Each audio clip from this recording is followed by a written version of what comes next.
Our lives are laid out on a road of bumps, turns, struggles, and more.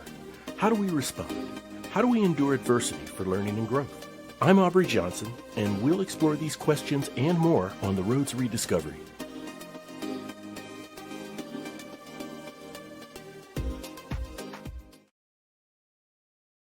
Hello, everyone, and welcome to another episode of The Road to Rediscovery. I'm your host, Aubrey Johnson. The Road to Rediscovery is about reflecting on life lessons to learn and grow from them, and of course, pay it forward and uplift others who are struggling through dark times. My special guest is an award-winning author, leadership expert, and the pioneer of inquiry-based coaching. As the founder and CEO of the Inquiry Institute, she's helped leaders, coaches, and organizations transform how they think, decide, and lead. These insights are covered in her best-selling book, Change Your Questions, Change Your Life, 5th edition. More than 500,000 copies are sold in 22 languages. Ladies and gentlemen, let's give a warm welcome to Marilee Adams. Marilee, welcome to the show. We are so glad that you are here. I'm delighted to be here, and I had an epiphany while you were introducing the show, because the road to rediscovery, I think you mean, is the road to rediscovering your own power and how to use it for the benefit of yourself and others. Is that correct? 100%. That is a nice, you tied it up in a nice bow, Marilee, quite honestly. In a nutshell, yes, that is what it is in the essence of it, right? Absolutely. And that's what we're going to talk about tonight, are some approaches for doing that easily and reliably. Oh, 100%. 100%. And if you can start us off by setting the stage, if you don't mind, by just explaining what sets inquiry-based coaching out from all the other coaching styles. I want to expand the question a little bit. Sure. Because traditionally, question asking and inquiry is part of all coaching. Gotcha. The difference is that typically people are understandably talking about questions that are external, interpersonal. The ones you ask me, I ask you, we see others ask. So they're obviously critically important. The question is, what's the origin of the questions we ask others? And the origin is the questions we ask ourselves.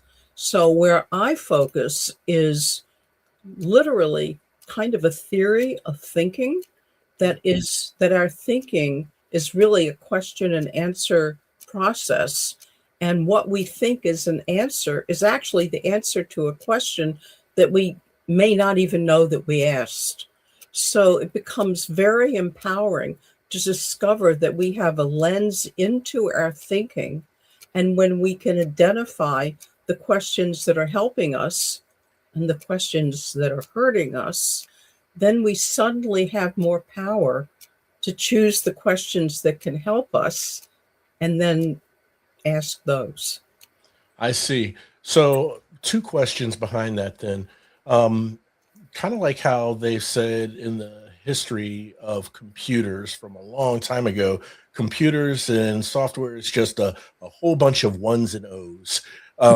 So is this internal dialogue that we have with ourselves and how we function through everyday life just a series of questions and answers that carry on in our head that we may ask ourselves or answer ourselves as we function, ourselves throughout life?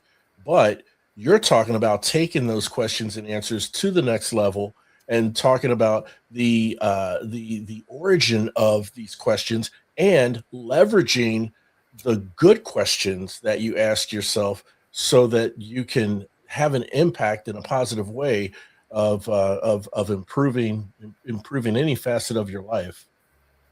You've just asked a very complicated question. And I'm going to give you, hopefully not a complicated answer. So it's not like ones and O's in computers. Okay. It's much more layered than that. And also, the questions we ask ourselves and others, but we're talking about ourselves, Right. are also interacting with our emotions. Mm, So it's not purely a cognitive thing. mhm. It's they're questions we ask ourselves, carry our beliefs, our assumptions, um, our biases, like our blind spots. Yeah. And so the ability to observe your own thinking, Yeah. which is developmentally, that's really important to be able to think about your thinking. And Yeah. this process um, easily elevates people to be able to think about their own thinking. And then they can do that, then they can assess the thinking that's current, which includes the questions they're asked themselves, Yeah. then say, then ask questions about the questions. Is this question going to be helpful? Am I missing questions? What Yes. other questions should I be asking? What Yes. is the other person I'm talking to? What are they possibly asking themselves? And suddenly you get a richness of thinking that also means a richness of potential and a richness of relationship. Amazing. Amazing. Absolutely amazing because love how you clarified with the questions and answers are they're layers. They're more complicated than ones and O's, right? And so, the questions that you ask yourself or ask yourself about others or people ask about you or you ask about yourself, um uh it's those questions are imperative. It sounds because um there may be a question, and this may be covered and referenced in your book, and I think it may be referenced in this choice map you and I will be getting to here in a little bit. But uh, what if there's a question about yourself? Okay, as part of self improvement, Mhm. self development, and personal growth, there's a question you have to ask yourself, and quite honestly, that question you have to be transparent and self accountable, and you want to ask it in such a way to where it doesn't lead you to a well of discouragement, but it has to be something that you give an honest answer about yourself from an accountability standpoint to as part of that growth. So there's a good way to ask that question, there's a bad way to ask that question, and is there some way that you discern between the good and bad to know how to ask the question in a good way that is honestly and earnestly in the spirit of your development? So, first of all, we're going to take up that question after we've gone over the choice map because the Wonderful. answer Okay. will make more sense. In the Gotcha. meantime, however, there are two things I wanted to say. Yes. Um, One is I want to get back to the point that we're not X's and O's. Yes. We're not cognitively programmed. We are emotionally and cognitively programmed, and Mhm, they're invariably connected. mhm. And so I just remembered a line from the new book. And I think I said, um, like an AI, Yeah. it can it can say the right words that sound empathetic, Yeah. Yeah. but it can never be empathetic. Yes. And I think that's a really important distinction. So people can interact with AI and have the illusion of relationship. Hmm, hmm. And increasingly, AI is good enough to help create that illusion, Right. but it's not really a relationship, even though some of the responses are astonishing, I Yeah. find. Yeah. Yeah. That's Um, true. and it's still not a human being who can be empathic, not a human being who can love, not a human being who can care, Yeah. really.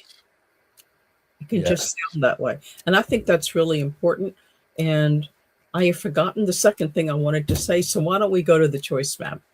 Okay, choice map sounds good. And yes, that emotional element, right? That is the human element in which AI cannot by any means duplicated. It cannot be that warm hug.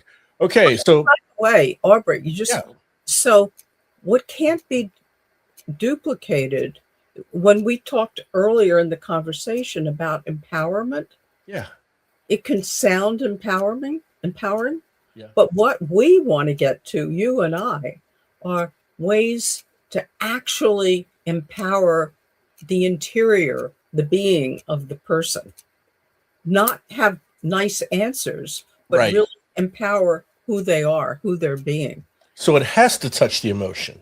Absolutely. Love it. Love it. Well, that makes a ton of sense. And a lot of this is going to come to light even more as we start to share this choice map. And once we show it here, Marilee, if you can just, for the benefit of the listeners, go Mhm. into the purpose of the choice map and just walk us through it. Right. And I also recognize that some of you all who are with us are only hearing it and you're not seeing the visual of the choice map.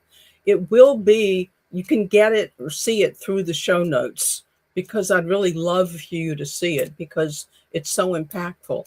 It's also a visual summary of basically the whole book of Change Your Questions and of the theory that I'm working with, which is the questions that we ask ourselves and the mindset from which we ask those questions shape Mhm.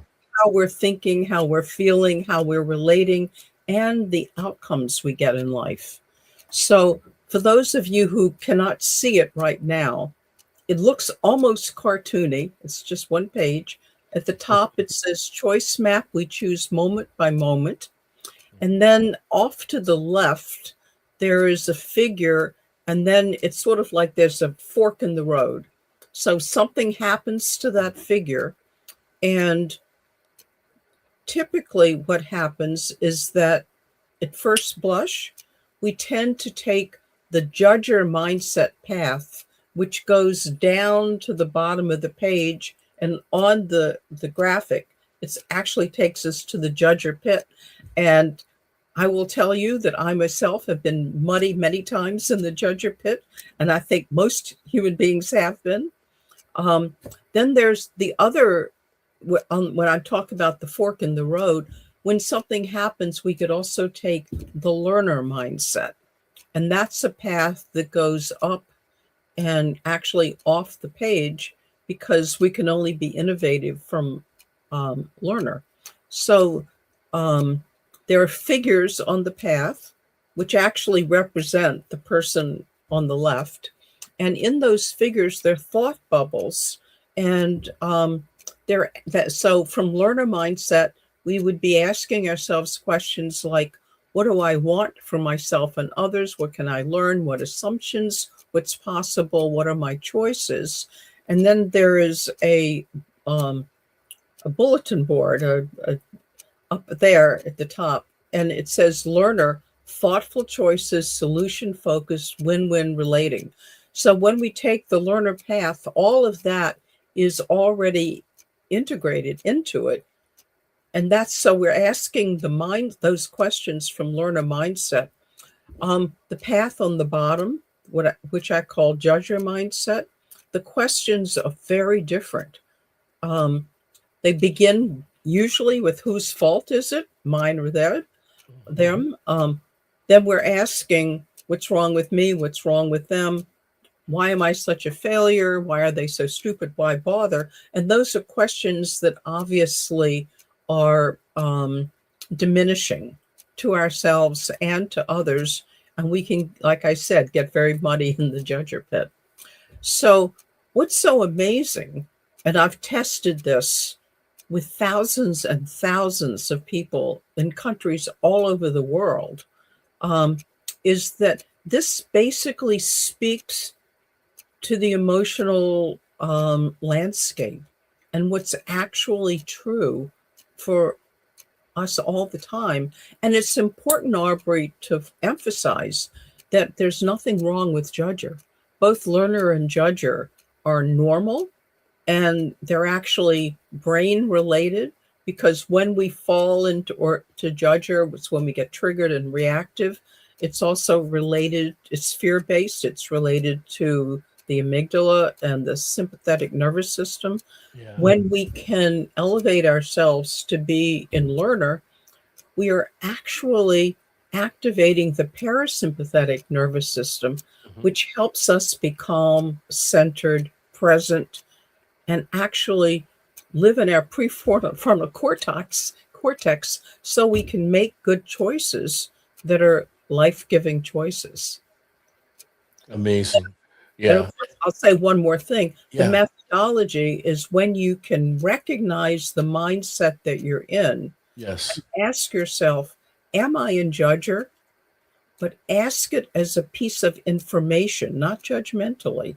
Mhm. Then we can ask other questions that help us switch from judger to learner, like what really happened, um, what are my best steps forward, how else can I think about this? And Yeah. my favorite switching question is, regardless of the circumstances, who do I choose to be in this moment?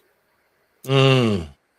And I want to put that inside the context of what happens when we're really challenged, because either because it's emotionally, something happens and it's emotionally Yeah. challenging, or there's something we have to deal with which is really complex and weird. It's like, how do we think strategically, creatively, so Yes. that we can actually get someplace, and have a method, a how to, for how to get into our best thinking, our best feeling, and our best relating. Yes. 100%. And foundationally, it sounds like foundationally at the forefront of all this is the spirit of self-awareness. Um, you have to Absolutely. have the self-awareness to ask yourself those questions. Who do I want to be in this circumstance? With this particular event, right? Mhm. And I love the clarification, Marilee, where uh, going the judger path. There's nothing wrong with that. I mean, having awareness for it, and the beauty of self-awareness is you can use self-awareness to pivot from the judger to the learner, or from the learner to the judger, at any part in the path of the choice map. Is that Yep. So, accurate? moment that you go, oh, am I in judger? Yeah. And asking it non-judgmentally, you've already put your foot on the switching path. And by Nice. it's also self-awareness is the beginning of emotional intelligence, and Yes. it's also the beginning of self-leadership. That is very inspiring, very motivational, right?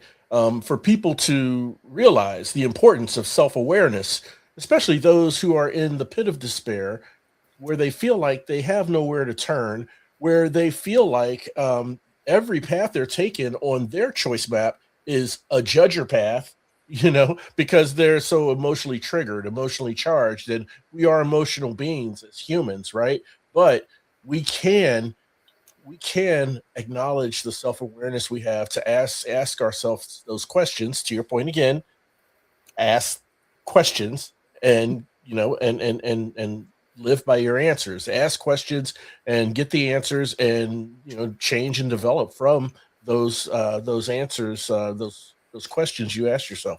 Yep. So that's extraordinary, and people have hope in knowing that at any point in the path you're not too far gone to where you can apply that self-awareness and switch, say, from judger to learner. I want to emphasize what you just said about hope, Mhm. because hope can be a choice. Usually, it's just such an abstract concept. Yes. This actually gives you a methodology to build hope. Nice. Substance. And that is really big. And Yes. something else that's implicit in the choice map that you just touched on, Mhm. which is, yes, it's a map that looks like in one person's thinking, but remembering that every human being has both mindsets. It's also a reminder of our humanity, and our connections to others. So we can use the choice map to help us remember we're not alone. When We're we're not alone. That's we right. tend to think we're all alone and Yes. don't have options or resources. But as soon as we get ourselves into learner, even a little bit, hope is on the horizon, connection is on the horizon, possibility is on the horizon. Yes. And there is something to do to help all that happen. And it lives in the questions and the mindsets from which we're operating. And that's where they live. That's where they live. We just need the wherewithal to ask ourselves those questions, the awareness of where we are on that choice map, right? And of course the knowledge to know that, we can get on the correct path, whatever that situation calls for. Let's say it's a learning path, more empathic, um, by a flip of a switch with self-awareness. Marilee, I really, really appreciate how you walked us through that choice map.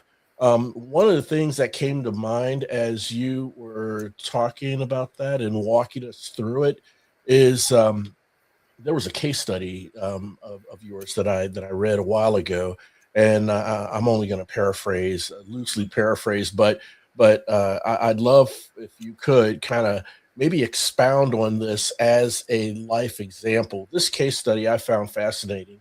It was about a young lady who, I guess she was an alcoholic at some time, and over time she formed, I believe, a liver disease.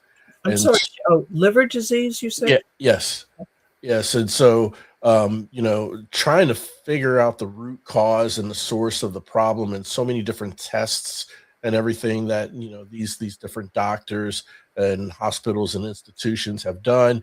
And meanwhile, the family is starting to get frustrated because there doesn't seem to be, any solution, right? So, what I found fascinating about it was there seemed to have been an opportunity, and later in the case study it seems like they chose that opportunity, but an opportunity for the family to have an empathic type of mindset, or an opportunity where they could develop that empathic mindset to kind of understand where the doctors and hospitals were coming from, because I thought I heard there were relapses and stuff like that. And then there was an opportunity, for the doctors to have maybe a judger type mindset to a degree, to understand the family's frustration and so forth. But a little bit practiced by each side. And I love some of the questions I believe that the medical staff, would approach in asking questions to the family. They were empathic in the spirit of empathy, and they seem to be learner specific type questions in them trying to figure out this disease, and a cure or remedy for it. Could you maybe kind of, unpack a little bit more for the Yeah, listeners' but clarity? I need to ask you a question, because where I got lost a little bit Okay. was, you said she had a liver disease. Was she still drinking? Yeah, Was that's a that great question. I believe she was. I okay? That gives me a way in to answer your question, Oh, thank you. because there is such a thing as empathy and tough love. Uh, Yes. and I actually, it's so interesting that you brought this up, because I recently was talking to a coaching client of mine who has been sober for 38 years and very active Oh, in that's great. Alcoholics Anonymous. Yeah. And most of our coaching was based on the methodology and change your questions. And I got curious, uh, um, and she loves the methodology and she uses it all the time, and Yes. it reinforces what she does in AA. So after she finished her coaching, um, I said, can we have a conversation separate from coaching? I mean, not for you to pay for, but I'm really curious about the theory that I've laid out and Mhm. how it matches AA.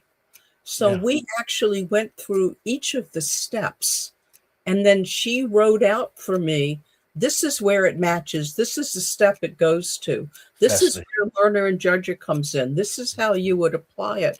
And Mhm. I think of the 12 steps, she had very explicit questions in 10 of them. Yeah. So we started talking about how could individuals who have addiction issues and their families who have to deal with it, and of course it's not just a personal physiological, it's also social and familial, uh, Yes. Yes.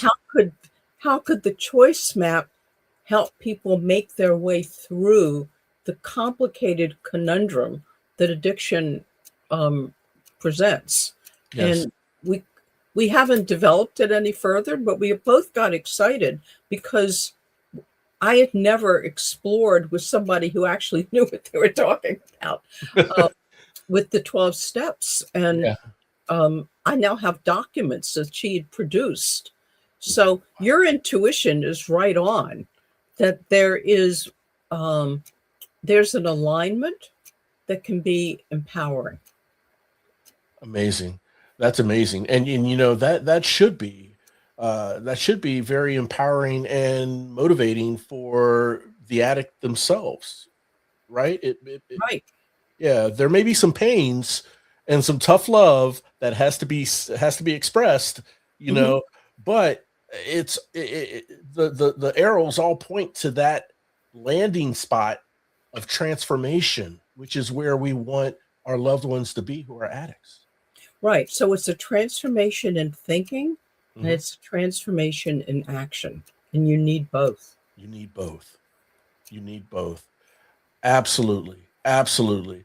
Um, Marilee, I'm so glad we talked about that, because that is something that a lot of listeners of this show can relate to, can identify with. Okay, I mean, there's At depression, least the anxiety. burden people in general. So, Oh yeah, for sure.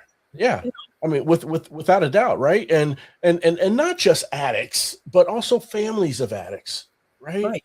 I mean, they're suffering too. And Absolutely. it's like you love them, you want to help them, but you don't want to enable them, Right. right? There's a So, difference between enabling and empowering. yes, Very yes. different. Yeah, there really is. So, I want to ask, Marilee, um, the questions in which we ask ourselves Mhm. from a personal standpoint, um, uh, when two questions. The first one, when it comes to someone sitting down in a chair and they're realizing, okay, I need to make some changes in my life. Okay. And they're aware of that and they start asking themselves questions.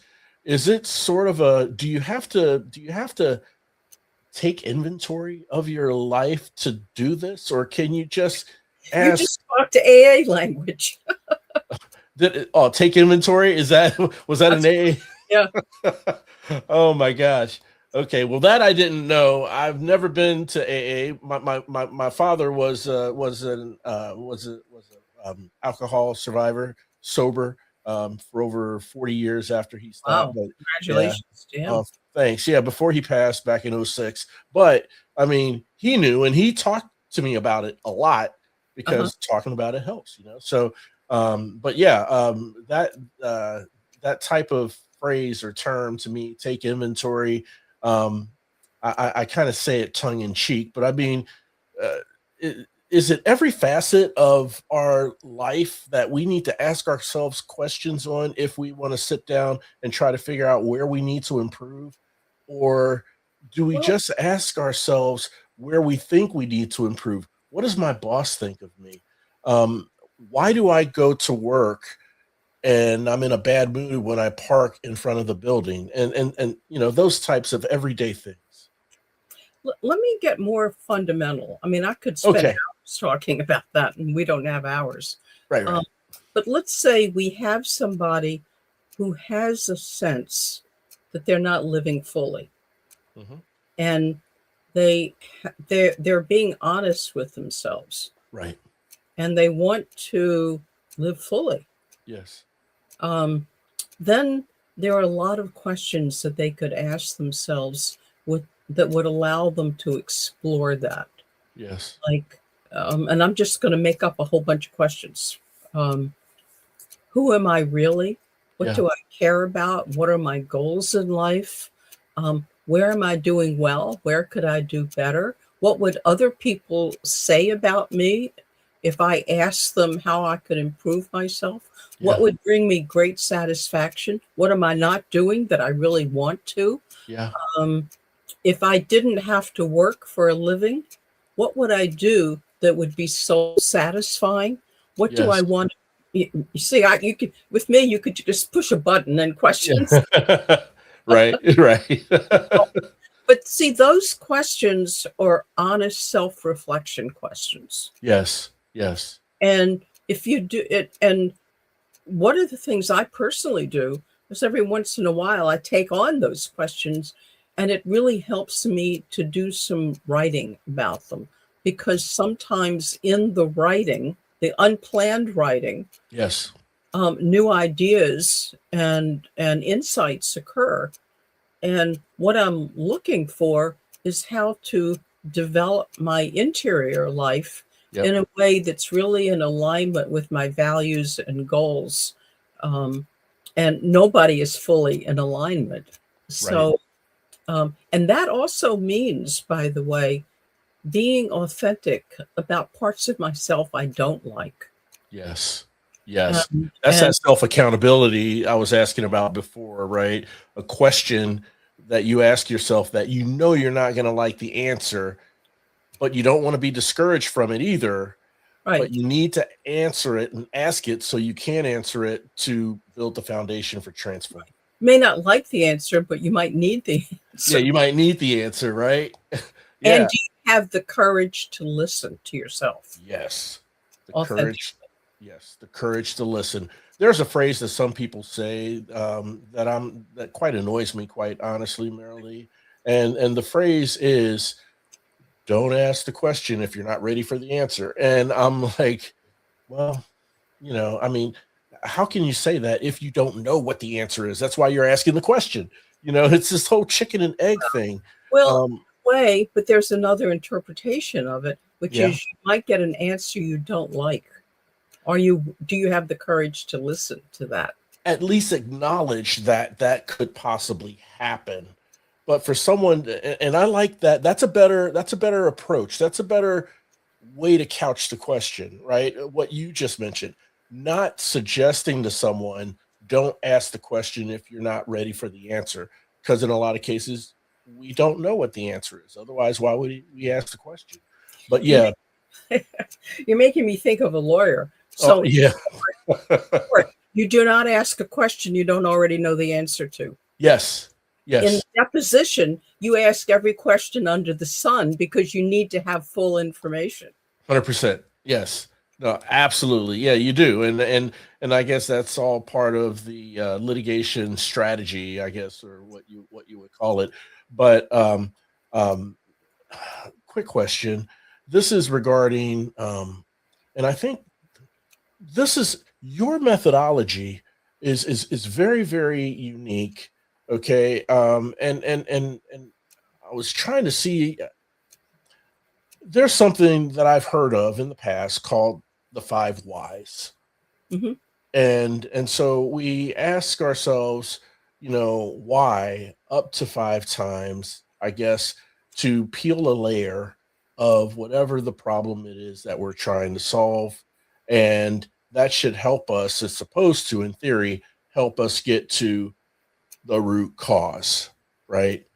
Um, but my thing is, I like the angle that you're coming from, because when they talk about these five whys, they're not talking about having an empathetic approach. They're not talking about empathy.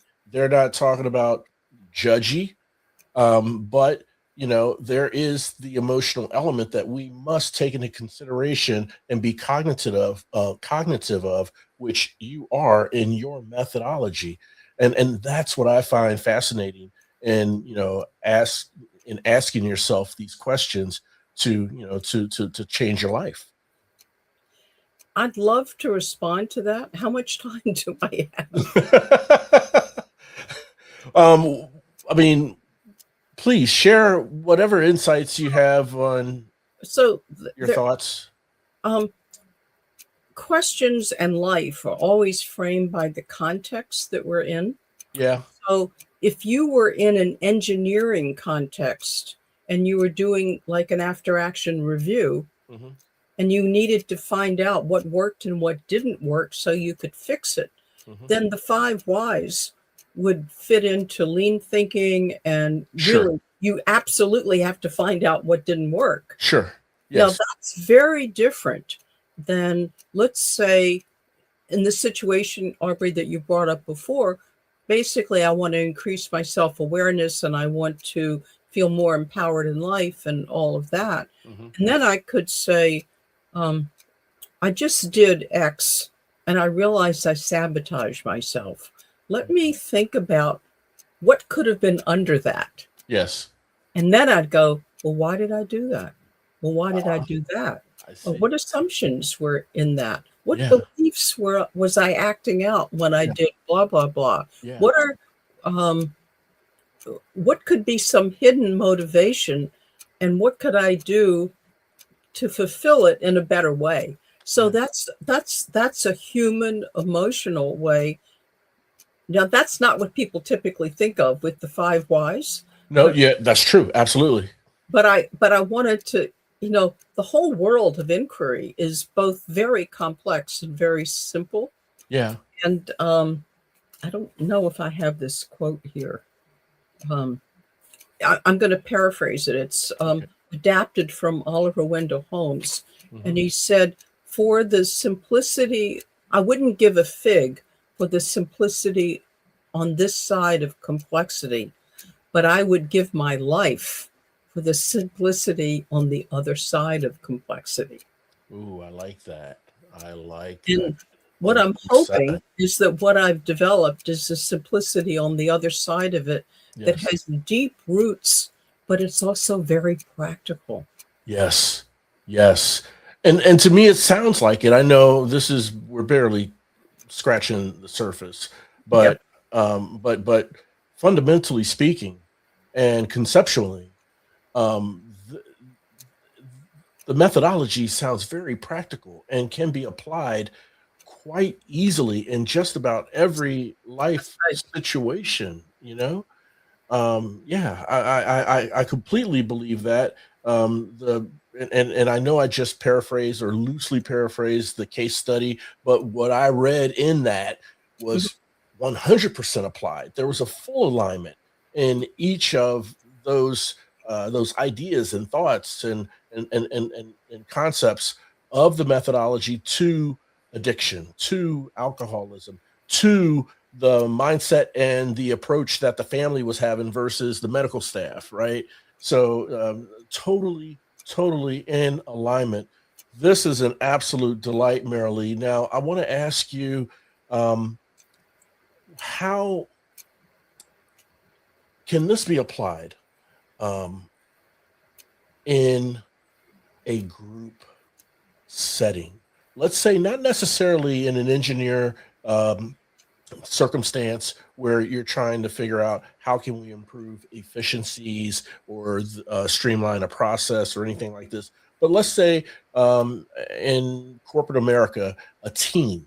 Okay, how can the team work more cohesively, be more interactive, more transparent with each other, and actually just interact on a better level that will yield over time efficiency, productivity, bottom line, and those sorts of things. But can we ask, as a team, can we ask ourselves questions and Do change you our notice, questions? To change. Aubrey, that I'm grinning as you're Yeah, I see asking? that. Yeah, So I have a lot of answers for this, and I do a lot of work with teams. wonderful. And so teams, projects, Yes, innovation, yes. you can apply it in almost any organizational context. That's in great. HR and IT and Yeah. meetings and sales, Yeah. et cetera, et cetera. Yeah. And so I'm going to ask you a question that you'll laugh. You ready? Yeah. Aubrey, have you ever been on a judger team? A judger team? Oh my gosh. I don't know if I've ever been on one. I'm going to say no for now. But maybe there's a time in my life where I was and didn't know. You are the first human being who has ever not laughed at that question. Really? Because a judger team is blaming, uncoordinated, not collaborative. People are blaming each Oh, other.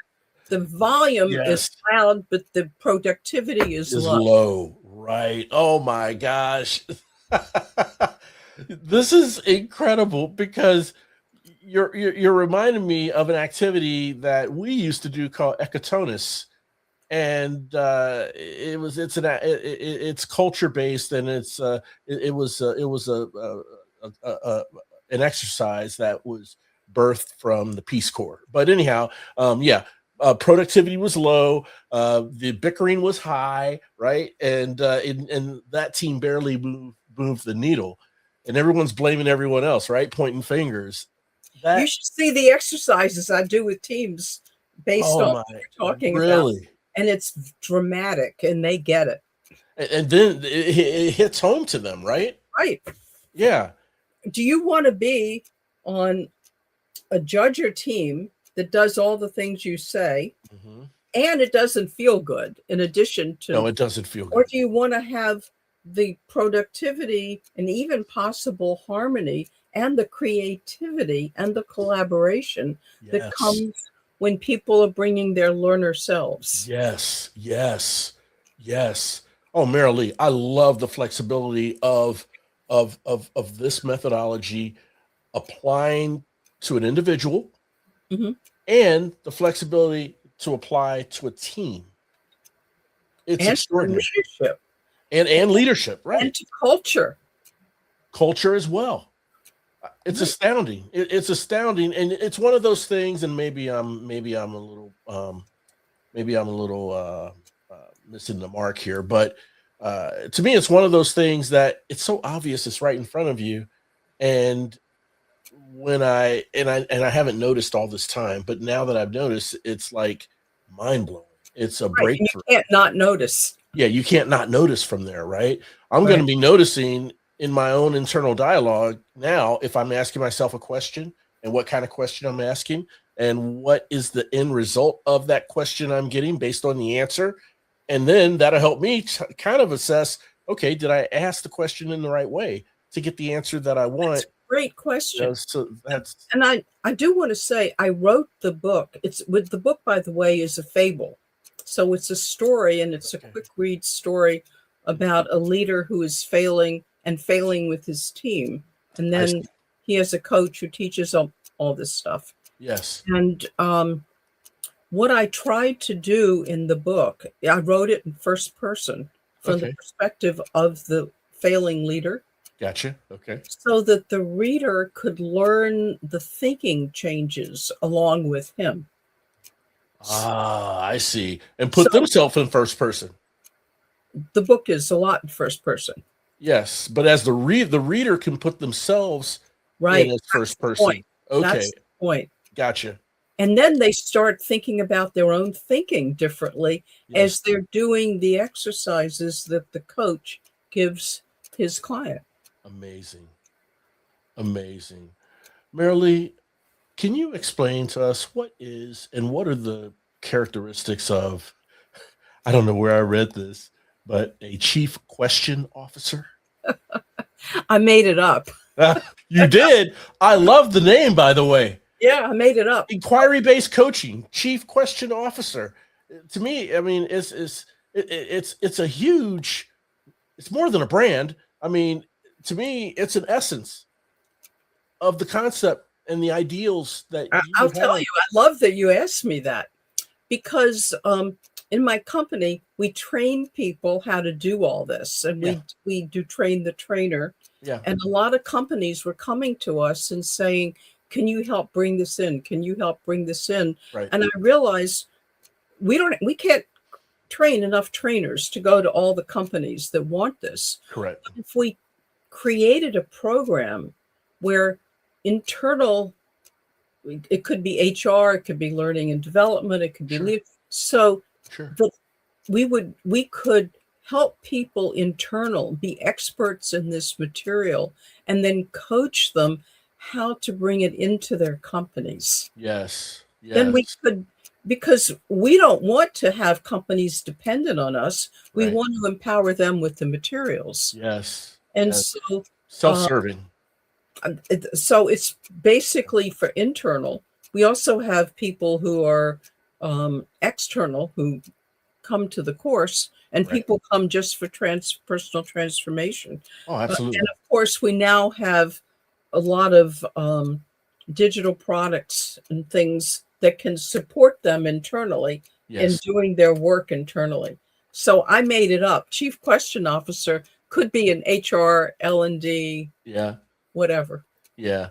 No, thank you for sharing that with us. I found that I was quite tickled by it, but I was also very impressed by it because it's all part and parcel of this inquiry-based coaching and the Inquiry Institute. To me, it only fit. So I thought it was by design for sure. So again, I appreciate you clarifying that chief question officer question there. You would be a great Chief Question Officer. Oh, well, thank you. Thank you so much. I'm a lifelong learner, and so anything I can do to, develop in a what would that be? A CQO, Mhm. CQO, then hey, if I'm willing to pursue it, I would definitely pursue it. Marilee, this has been an absolute delightful conversation. I really appreciate the insights and the clarity that you have given us in in asking ourselves the right questions, changing our questions, and improving and changing our lives, and the flexibility that this methodology has between an individual for personal growth and a team for cohesiveness. Marilee, how can listeners follow you, learn more about your great work in inquiry based coaching, and pick up a copy of your book? Thank you for the question, because I would love listeners to read the book, to get a choice map, to benefit from the material. So, of course, you can go straight to Amazon or Porchlight and order Change Your Questions, Change Your Life, 5th edition. Um, you can also go on to my website, which is inquiryinstitute.com. You can download a free copy, color copy of the choice map so that you have your own for personal use, which is really very helpful. In fact, people in companies can also get bulk orders of the book that then comes with a facilitator guide. If they want to, like a team wants to read the book together and benefit, then they can do that. So all of this will be in the show notes, the social media, the contact information. And I really encourage you, I'm speaking now, of course, to the listeners. Uh, if you have questions, please write us at Inquiry Institute and we'll respond. And you may have questions about how to use it or how to apply it, or, I love questions. So please be in touch with us. And thank you, Aubrey, for the opportunity. This conversation went places I didn't expect, which was really fun. And I think we could talk for hours. Oh, I think we could continue this conversation for hours on end without a doubt, Marilee. I mean, just getting to the essence of questions and the layers. It's a big rabbit hole in a good way, as I see it. Right, we're doing it with the heart and the soul and the essence and the desire all around personal development and cohesiveness for teams. And you heard it there, everyone. Marilee just mentioned this will be in the episode show notes, where we will have direct links to these on her website where you can get the choice map and you can get that information, learn more about her work, look over the choice map while listening to this wonderful conversation. Marilee, once again, I want to thank you so much for coming on the show. I hope that we can stay in touch and maybe even bring you back on the show in the near future. Well, that would be interesting. We could pick an area and then get deeper. Yes. That would be very interesting. Yes, we can definitely do that. I think we should set it up soon for sure. Okay. Yeah. Wonderful. And I want to thank all of you for tuning in and listening. And look, you may feel like this at times, but in our daily struggles and adversities, there's always hope. And you're never, ever alone. Hope's always around the corner. I humbly ask that you please share this show with someone you know, someone you love, who needs motivation, inspiration, and support. Mm-hmm. You know, when it all comes down to it, we're just roadies on this journey of life. But it sure feels good having you on the road with me. Thanks again for listening, and we'll chat again soon. Thank you. We really hope you enjoyed this episode of the Road to Rediscovery. We'd love to hear from you. Shoot us an email at roadsrediscoverypodcast@gmail.com and leave us any questions or comments you may have.